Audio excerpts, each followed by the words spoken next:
It's a pair of rear wheel weights from a Massey Ferguson number 8 lawn tractor that I used to have. I've sold the tractor, but I still have these weights.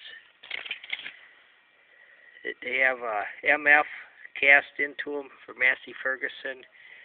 Right here it says Canada, and over here is the part number 521522M1.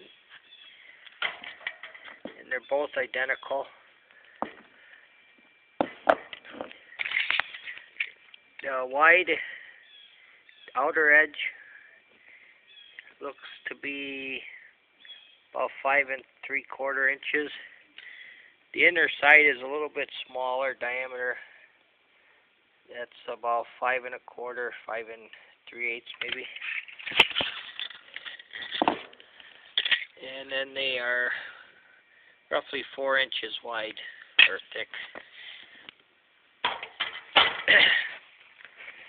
And let's see how much they weigh.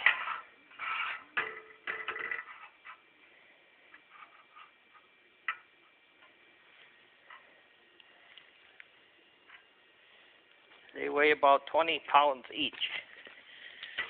So they're small, but they're heavy. So there's 40 pounds of wheel weights here. Thank you for looking at this video.